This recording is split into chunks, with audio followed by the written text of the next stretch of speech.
રાજકોટના કોંગ્રેસ ઉમેદવાર પરેશ ધાનાણીનો મોટો દાવો, કહ્યું કડવા લેવા પાટીદારને સામસામે કરવાનો. રણ મેદાનમાં ભારતીય જનતા પાર્ટી ક્યાંય પાટીદારો અને ક્ષત્રિયોની વચ્ચે વર્ગ વિગ્રહ કરવાનો પ્રયાસ કરી રહી છે. રાજકોટ ભાજપ કોંગ્રેસના ઉમેદવારને ચૂંટણી અધિકારીની નોટિસ, ચૂંટણી ખર્ચનો હિસાબ રજૂ ન કરતા ફટકારાઈ નોટિસ. 2 દિવસમાં હિસાબ રજૂ કરવાનો આપ્યો સમય.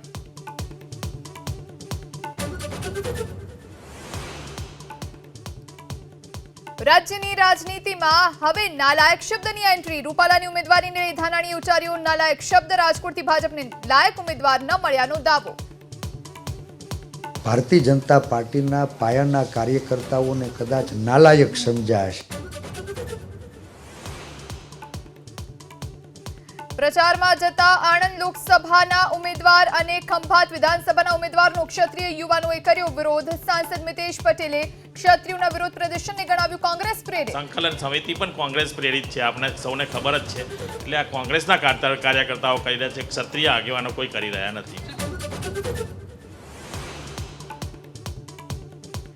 દમણ ભાજપના ઉમેદવાર લાલુ પટેલનો મોટો દાવો, કહ્યું કોંગ્રેસના સુપડા થશે સાફ. અમારી લાઈન લાંબી કરવાની, એમાં કોણ સમય બગાડે? પણ અમારી જીત પાકી બીજેપીની.